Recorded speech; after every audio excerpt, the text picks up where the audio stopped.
Hello everyone, this is Dr. Anand Sinha. I am the Director of Pediatric Surgery at Fortis Hospital, Gurgaon in India. I deal with a lot of patients who come to us with Hirschsprung disease. This is a disease which causes constipation in young children. It's a fairly common disease which occurs in around 1 in 5,000 children.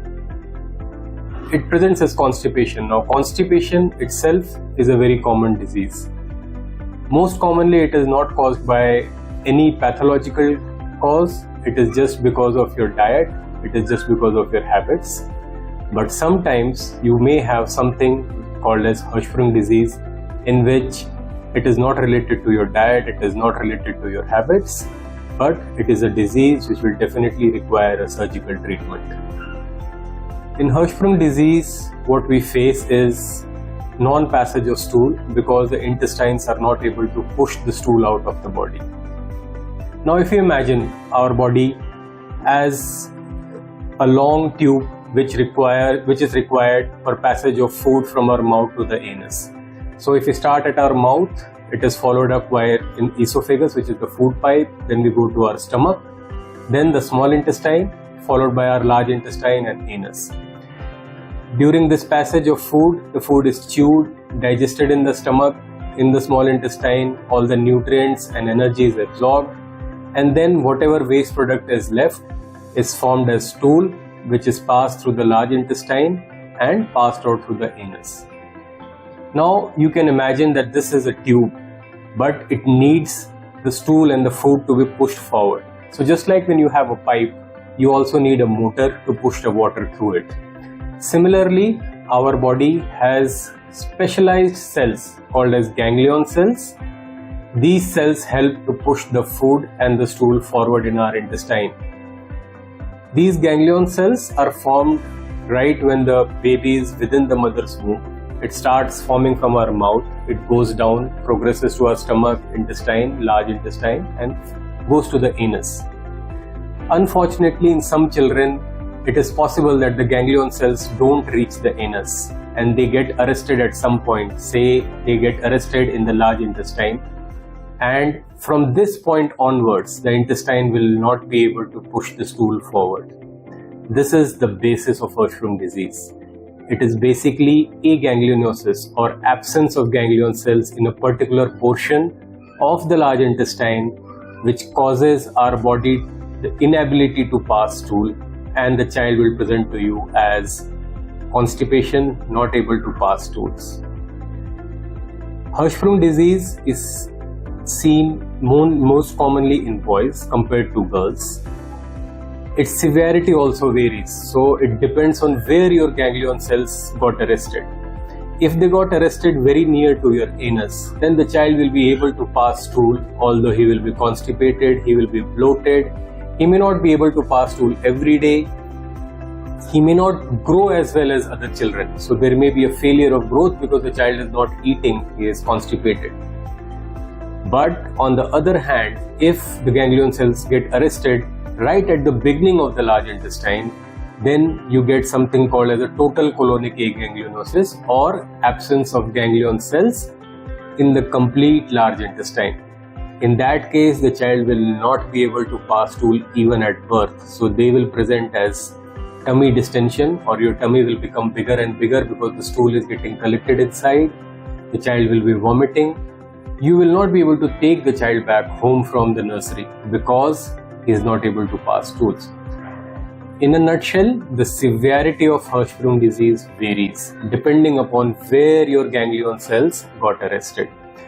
So it is classified as an ultra short segment disease where the ganglion cells were present right almost up to the anus, or it can be a total colonic aganglionosis, as I told you, where the entire large intestine does not have ganglion cells. So again, the age where the child will cause a problem is dependent upon how severe your disease is.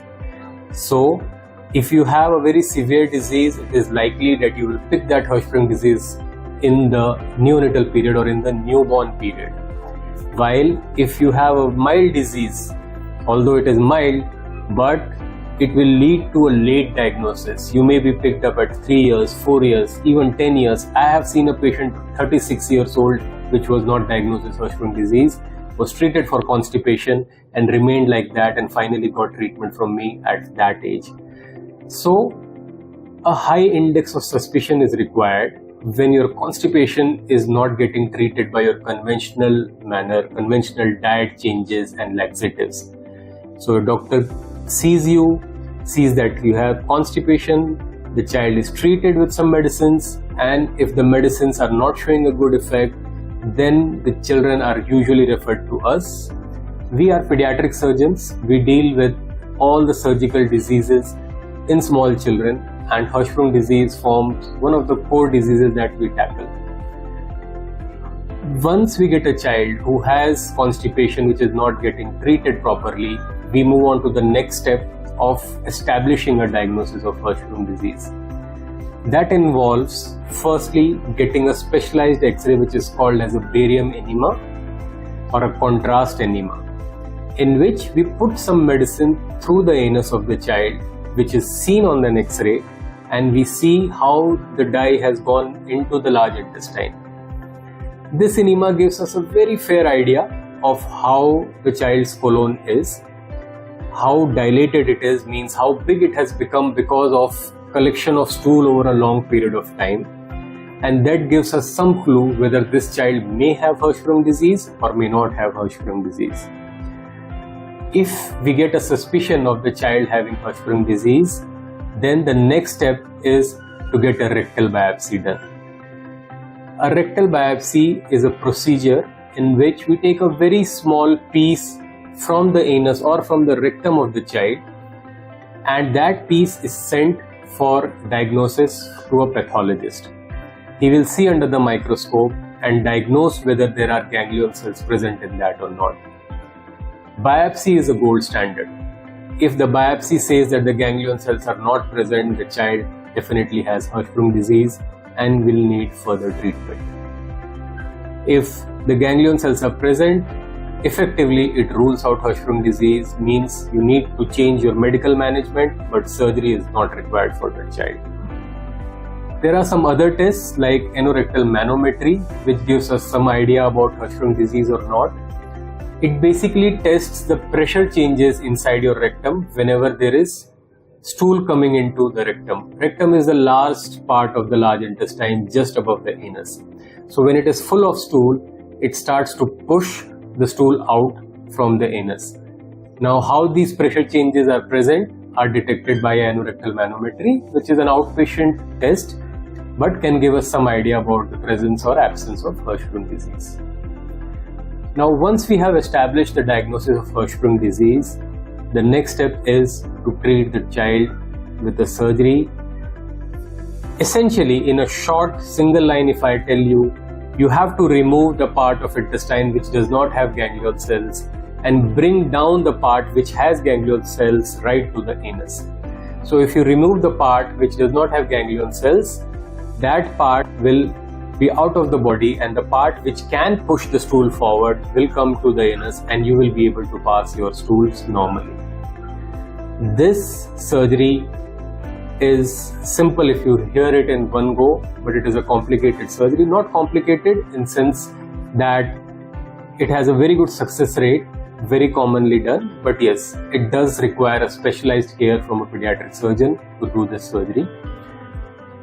It can be done in various stages. It can be done by various approaches. It can be done by various types. So I'm going to just briefly touch this and not going to the details of this. Various stages means sometimes if a child has presented to us, say at 8 years or 9 years, his large intestine is full of stool, it is very big. We cannot bring that large intestine down and join it to the anus because the anus is small. In that case, we will first have to make an opening on the tummy, which is called as colostomy, which lets the stool out easily. Once the stool is coming out, the colon then collapses or the large intestine becomes smaller in size, and then later on we are able to attach this normal large intestine to the anus. So we have to give some time for the intestine to collapse. So in some cases we have to do this surgery in stages, as in first stage is colostomy, second stage is the surgery for the Hirschsprung disease, which is in one word called as pull-through surgery, and sometimes we close the colostomy along with the pull-through surgery, then it becomes a two-stage surgery. Sometimes we close the colostomy after we have done the pull-through and it becomes a three-stage surgery. So it can be a two-stage or a three-stage surgery if we make a colostomy.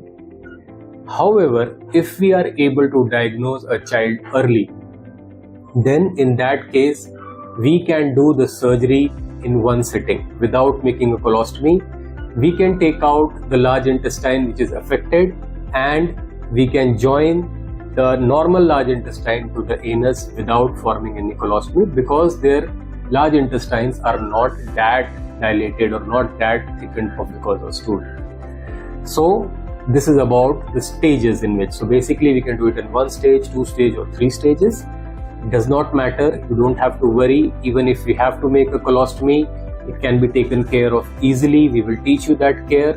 It can be easily managed at home, and it does not really make a lot of difference as far as the outcome is concerned if we choose the right patient for the right kind of approach as far as the stages are concerned. So you don't need to worry even if we make or advise you to get a colostomy done. Now second is the way in which we do the surgery. So sometimes we can do this surgery by an open surgery, which is more commonly done, especially if we do a colostomy, in which we open up the tummy and we do the surgery.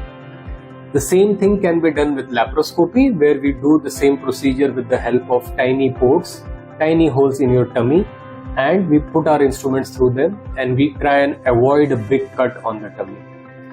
Similar to laparoscopy, what we have evolved into is robotic surgery. Nowadays we are doing robotic surgery in small children also. So in that case, instead of laparoscopy, we take the help of a robot, which makes our job easier and improves the outcome in such children. So it can be done as an open surgery, it can be done as a laparoscopic surgery, it can be done as a robotic surgery. And if we are able to detect a child early in his life, the segment is not too long, we have a reasonably short segment disease of the large intestine, we can even do it just through the anus. So no cut on the body, no holes on the body. It is called as a transanal pull-through, in which we just bring down the normal large intestine through the anus down and do the entire surgery. Afterwards you don't have any marks on your body also. But it will depend whether we have detected you early and that your segment is not too long. For a very long segment we can't do that through the anus. But these are all the approaches that we can follow. And finally I am going to name a few technical terms of the ways in which the surgery is performed. It does not make a lot of difference. Different surgeons prefer different ways of doing it. All of them have their own set of problems and own set of benefits. In experienced hands, you have excellent results. So the outcome of Hirschsprung disease is very favorable. We expect 99% of our patients to do well without any major complication or morbidity throughout their life. The names of these surgeries are Sauvé's pull-through, Swenson's pull-through, Duhamel's pull-through. These are the major ones which mostly people do, and any one of them is okay. I am not going into the details of how these surgeries are done, but your surgeon, whomsoever you meet, can prescribe you any of these. It's perfectly alright. All of them have very similar success rates. Typically, when you undergo a surgery for Hirschsprung disease or a pull-through surgery, you will be admitted in the hospital anywhere between 3 days to 7 days, depending upon again the age of the child and the length of the intestine which is involved in the Hirschsprung disease. It is a major surgery, but we don't expect untoward outcomes. We expect that all the children will do well in the post-operative period and eventually will be rid of all the constipation that they had before the surgery. One important thing to remember is that Hirschsprung disease is sometimes associated with severe life-threatening enterocolitis, which means infection of the intestines, and that can be really serious. So in such children, a high index of suspicion is important when they have loose stools, fever, their blood pressure drops, they have vomiting, their tummy is distended, we have to think of this Hirschsprung associated enterocolitis. Once these are treated with antibiotics, then we can perform the surgery. After the surgery, the risk of these infections significantly get reduced and the children do well. Having said all this, I will just summarize. Hirschsprung disease is a surgical disease, is a surgical condition in children which leads to constipation. It needs to be detected in children, especially in whom constipation was not cured properly with the best of medical management. Barium enema, anorectal manometry and rectal biopsy are the three important tests which tell us whether this disease is present in the child or not. Once the disease is confirmed, the next step is a surgery which can be done in 1, 2 or 3 stages, can be done through the anus as a transanal procedure, laparoscopically, robotically or as an open surgery. Any of the 3 surgeries which I mentioned is good enough, and post-surgery we expect a very good recovery in these children. The outcome is especially very good. Now, the center where I sit, that is Fortis Gurgaon in India, I get a lot of patients from abroad who come with already operated cases of Hirschsprung disease. They have undergone 5 surgeries, 6 surgeries, 7 surgeries. It's painful to see that they have undergone so much of hardships already. They land up with a lot of complications if the surgery especially is not done properly. Sometimes the large intestine which is pulled is not normal, sometimes the surgery site becomes narrow, sometimes it completely gets blocked. So these cases are a little difficult, but with our experience with the large number of cases that we have already performed with Hirschsprung disease, we are able to manage these cases too. We have to do a redo surgeries in such cases, but eventually we are able to give a good outcome in these children too.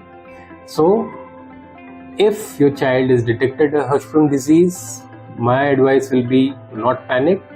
We have a very good surgical care program running for these kind of children, and we assure you that the children will be completely cured of all the problems they were facing till then. Thank you.